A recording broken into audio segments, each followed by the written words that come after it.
Some lessons in life hit hard, don't they? Like trusting someone completely only to realize they never deserved it is painful.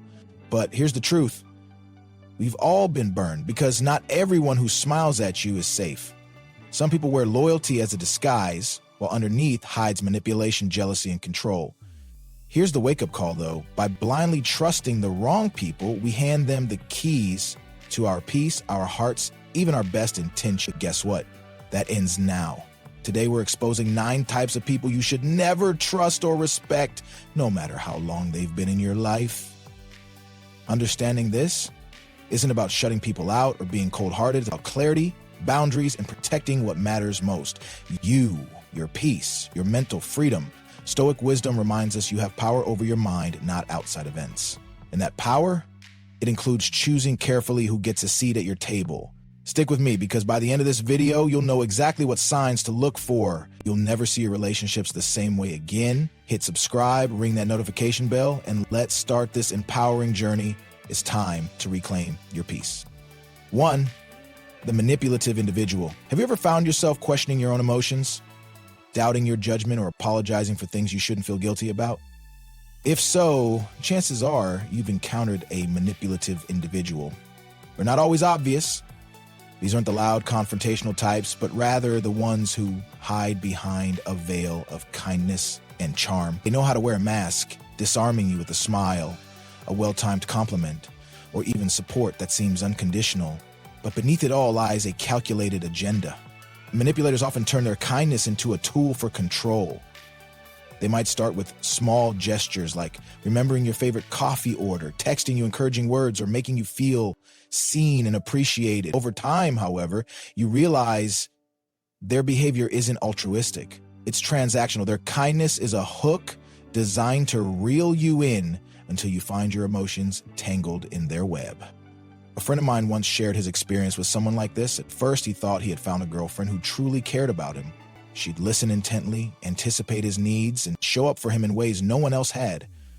But later, those same behaviors became weapons. She'd twist things he had confided in her, using them to guilt-trip him or assert control. If he made plans without consulting her, she'd say things like, "I thought you said I was a priority," or "I guess I'm the only one who cares about it." Slowly, her support morphed into suffocation, her love into surveillance. Manipulators are puppeteers pulling emotional strings so subtly it feels as though you're acting of your own free will, when in reality, you're dancing to their tune. Over time, they crumble your self-confidence, leaving you constantly second-guessing yourself, and yet they never make it explicit. They thrive in ambiguity, twisting conversations and situations until you start questioning your perception of reality. Here's what you need to remember. Clarity is your weapon. Pay attention to how often you feel uneasy or drained after interactions with someone. Are you explaining yourself too much, apologizing for non-existent faults? If so, it's time to reclaim your power. Set firm boundaries, speak your truth, and understand that walking away isn't about being cold. It's about survival. You deserve trust built on mutual respect, not emotional manipulation. Once you identify the manipulators in your life, you'll notice how much lighter you feel once you strip them of control. Trust is sacred. Don't give it to someone who only values you as a pawn in their game. 2, the perpetual critic. Everyone has that one person in their life who finds flaws in everything, whether it's your new relationship, career growth, or even something as trivial as an outfit choice. They seem incapable of celebrating your joy. These are the perpetual critics. Their remarks aren't meant to lift you up or help you improve. They're designed to chip away at your confidence, one offhand comment at a time. Take a moment to think about the kind of damage their words can do. They don't just criticize outright. They mask their digs under the guise of honesty, humor, or advice. "Oh, you're taking that job. Interesting choice. I'd just be careful about..." Or, "You're happy with that haircut. It's nice, but you could do better." Subtle, calculated. They leave you doubting yourself without even noticing it. I remember working with someone like this in my early career. She was highly respected in the office, known for her years of experience and sharp feedback. But I soon realized her critiques weren't about fostering growth. Every idea brought to the table wasn't just questioned, it was belittled. If it wasn't outright dismissed, it was followed by a story of how she had handled it better back in the day. The older and more insecure she felt about her role, the sharper her tongue became. She wasn't offering wisdom, she was projecting her own fears and frustrations. wielding criticism as a shield for her own vulnerabilities. And this is often at the heart of the perpetual critic. It's not that they care about improvement, it's that they fear becoming irrelevant. Their critiques are rarely about your work or life choices. They're mirrors of their own insecurities. Unprocessed emotions about their own shortcomings manifest as verbal barbs aimed your way. Stoicism teaches us to approach such individuals with discernment. Epictetus reminds us that it's not things themselves that disturb us, but our judgments about them. Similarly, criticism can only hurt you if you give it power. The next time someone offers you feedback, pause and ask yourself, is this constructive? Does it help me grow? Or does it simply make me feel small? If it's the latter, take a step back. You don't owe anyone the power to dictate your worth, especially those who thrive on negativity. Anchor yourself in your values, purpose, and clarity. You weren't designed to dim your light for someone else's comfort. Reject their critiques with grace, not to argue, but to reclaim your peace. 3. The gossip. The gossip.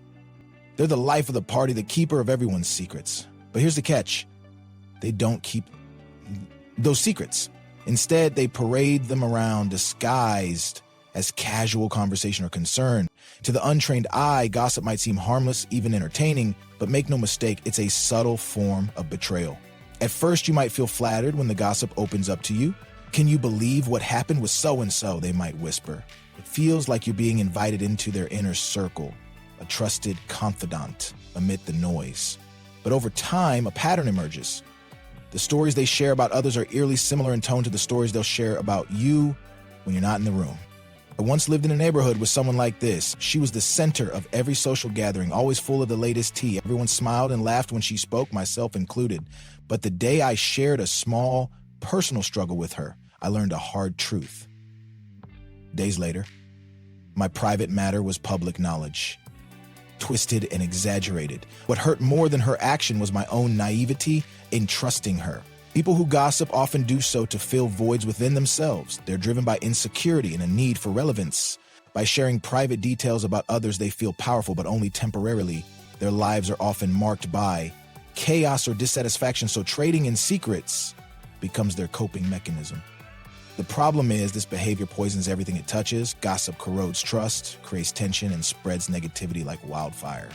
Epictetus offers wisdom here too. Speak of others only in the way you'd speak directly to them, he advises, not just for your integrity, but as a shield for your inner peace. When dealing with a gossip, don't engage, change the subject, redirect the conversation, or excuse yourself if necessary. And above all, resist the urge to confide in them. Your secrets, your struggles, and your successes are too precious to become ammunition in their arsenal of chaos. Instead of succumbing to their negativity, be a beacon of clarity. Choose silence over slander, respect over ridicule. While they trade in rumors, you'll trade in values, and that will set you apart. Remember, gossip is a two-way street. The less you participate, the stronger your boundaries become. Or the fair weather friend. Have you ever noticed someone always around during your best moments but absent when you truly need support? That's the hallmark of a fair weather friend. These individuals are quick to celebrate your wins, join your successes, and enjoy the glow of your happy moments. Their presence is intoxicating in good times because they laugh at all your jokes, cheer for your triumphs, and make you feel like the center of the universe. But when hardship strikes, they vanish, leaving you to confront your struggles alone. Fair-weather friends don't leave abruptly. Their absence is quieter, more insidious. A missed call here, a forgotten text there, their excuses pile up until you realize their loyalty was tied to your highs, not your lows. During your loss, illness, failure, or grief, these friends lack the emotional depth to endure the tough times with you. Perhaps they were never truly invested to begin with. One thing to understand is that these people aren't necessarily malicious. They might not intend harm. Often, their behavior stems from discomfort. Supporting someone in a tough moment requires a level of vulnerability, empathy, and emotional labor that they're either unwilling or unable to offer. To stand by someone through thick and thin requires selflessness, and fair-weather friends simply don't have it in them. Take, for example, the story of an old friend of mine. During their career peak, They were surrounded by what seemed to be an unshakable support system of people constantly congratulating them for their every achievement. But as soon as a financial crisis hit and they faced job loss, the same people who were quick to celebrate their wins were suddenly too busy to check in. Months later, they expressed how eye-opening this experience was as they rebuilt their social circle with individuals who truly valued them, both in good and bad moments. Fair weather friends teach us a painful but necessary lesson about discernment. Stoicism helps shed light here. Marcus Aurelius wrote, "The soul becomes dyed with the color of its thoughts. Similarly, the people you consistently allow into your life influence your peace and joy. Trusting someone who can't weather your storms leaves you vulnerable to heartbreak during your hardest times."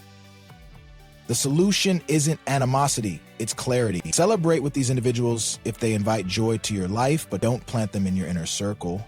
Genuine friends walk with you, not just in sunshine, but through life's storms. These are the people worthy of your trust, and knowing who they are protects your peace and dignity. 5. The narcissist. At first, the narcissist doesn't appear untrustworthy. They're often charming, magnetic, and full of confidence. They know how to light up a room, and when you're in their orbit, they'll make you feel like the most important person there. But eventually, the cracks begin to show, and you notice an eerie disconnect. Narcissists aren't interested in genuine connection. They're interested in the admiration and attention they can extract from you. Their charm is strategic. Their kindness, often transactional. They may flatter you, but it's because they know compliments disarm people. They may seem supportive, but when you try to discuss anything that isn't about them, their support crumbles. Over time, being around a narcissist begins to drain you. Conversations are monopolized, successes are overshadowed, and your emotions are dismissed unless they serve their narrative. If you confront them, they'll either gaslight you, making you question your own perception, or play the victim, twisting the situation to suit their needs. A friend of mine once found themselves in this toxic cycle at work. Their boss seemed decently supportive at first, constantly praising their work during meetings, but when they sought moral support during a family emergency, the boss's tone changed. Instead of understanding, the boss made dismissive comments, indirectly insinuating their family struggles weren't important enough to justify their absence from work. It wasn't about my friend doing their job well, not truly. It was about whether or not their presence played into the boss's ego. Narcissists thrive by keeping control over others' emotions. Their need for validation drives them to collect people like trophies, valuing them only for as long as they serve their purpose. This behavior is emotionally exhausting for the people around them.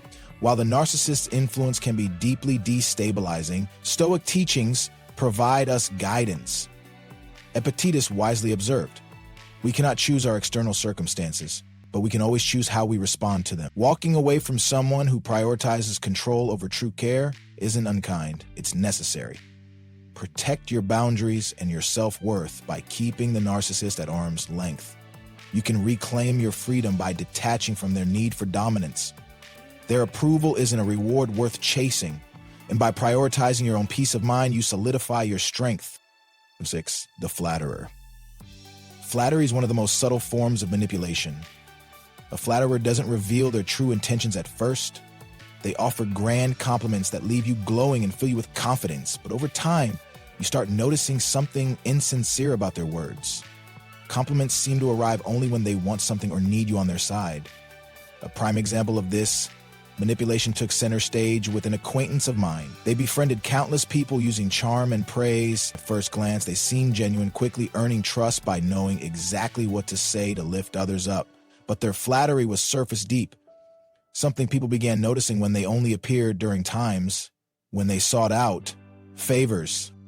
Eventually, it was clear their network of friends was carefully maintained, not through authentic connections, but through transactional relationships. Praises became nothing more than bait for personal gains. Where flattery succeeds is in targeting human vulnerability. Everyone craves connection, recognition, and value, and the flatterer uses these perfectly human desires to create a false sense of trust. However, Stoic principles offer an antidote to this behavioral trap. Marcus Aurelius reminds us to remain grounded in our perception and self-worth, with the wisdom, receive without pride, and let go without attachment.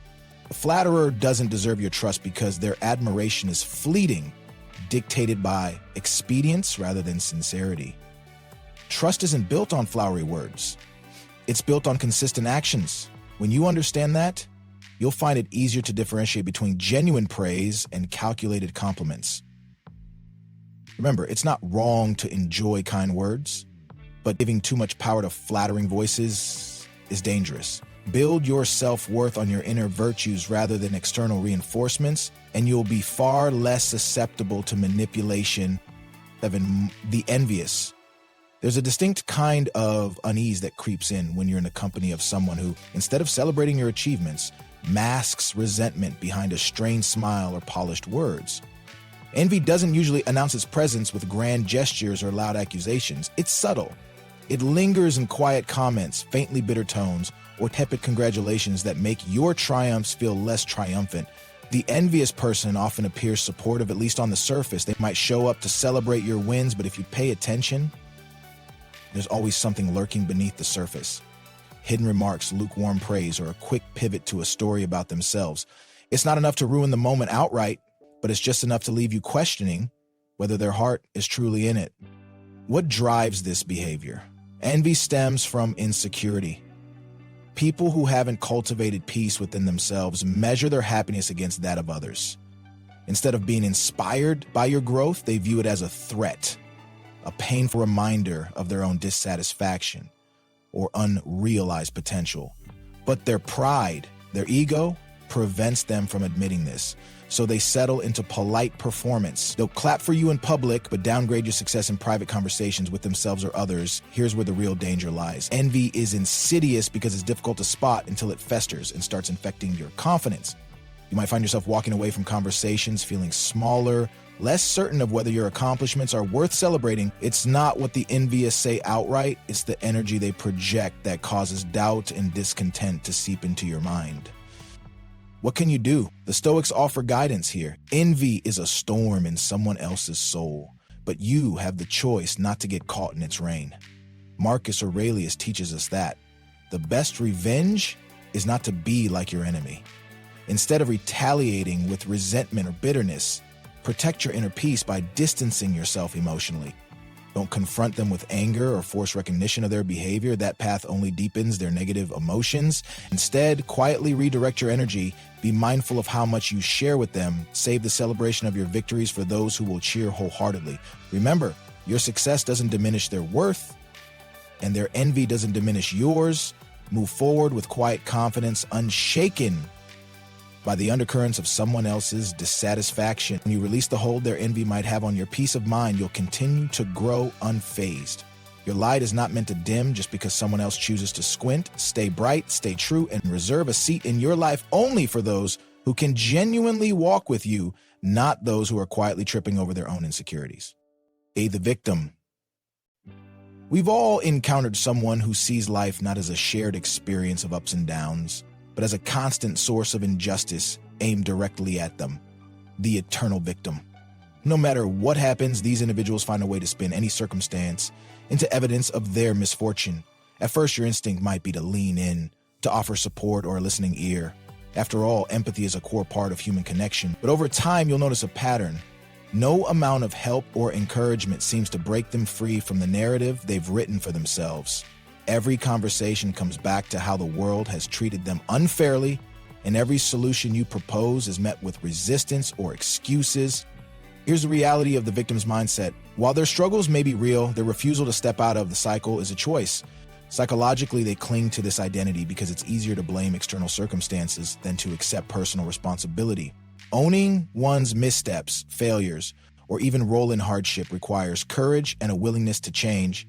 For the victim, this feels too vulnerable, so they remain in their comfort zone of helplessness. But this mindset doesn't just affect them, it begins to affect you. Emotional exhaustion sets in when you invest energy into carrying someone who refuses to stand on their own. The victim isn't just draining your compassion, they're pulling you into their narrative, making you question your own boundaries and resilience. The Stoics remind us of a profound truth when dealing with individuals like this. Epictetus taught, "It is not what happens to you, but how you react to it that matters." The lesson here is twofold. First, you must recognize that their behavior is outside your control. And second, you must protect your peace by not allowing their worldview to shape how you feel or act. Supporting someone isn't about letting them depend entirely on you. True support involves empowering others to take responsibility for their lives. When the victim refuses to step into their own power, the healthiest response is to step back. It might feel difficult, even heartless, but it's not. It's clarity. You are not responsible for fixing someone who has chosen to sit in their suffering. Protect your energy by setting boundaries, offer guidance when appropriate, but never at the cost of your mental well-being. Ultimately, your strength lies in knowing when to listen, when to help, and when to walk away. 9, the judgmental. Picture this: you're opening up, sharing something vulnerable, and instead of receiving curiosity or compassion, you're met with a cold analysis, a disapproving glance, a harsh critique disguised as an opinion. We've all met someone who carries themselves like the moral authority of the universe, constantly judging others from a pedestal they've built for themselves. The judgmental person isn't interested in understanding. They're interested in evaluating. Their worldview is rigid, and anything or anyone that challenges their sense of control is met with condescension. Whether it's subtle passive aggressiveness or outright dismissal, their behavior leaves little room for authentic connection. Here's what's often hiding beneath their demeanor. Judgment is a shield. It protects them from examining their own flaws by deflecting attention onto others. By constantly pointing out what's wrong with the world, they avoid looking inward at what might need work within themselves. The Stoics, however, offer us a different perspective. Marcus Aurelius wrote, "When you wake up in the morning, tell yourself, the people I deal with today will be meddling, ungrateful, arrogant, dishonest, jealous, and surly, but I cannot be affected by these things if I remain true to myself." Judgmental individuals cannot harm your integrity unless you allow their critiques to infiltrate your spirit. The best way to deal with judgmental people is to avoid engaging in their criticism. Their scrutiny says more about their inner state than it does about you. Their rigidity might clash with your openness, but the real power lies in walking away instead of trying to win their approval. Your worth isn't defined by someone else's standards. Stay rooted in your values and allow compassion to guide your response, not for them, but for yourself. Keep your peace intact by refusing to internalize their lenses as your reality. When you encounter the judgmental, choose liberation over limitation.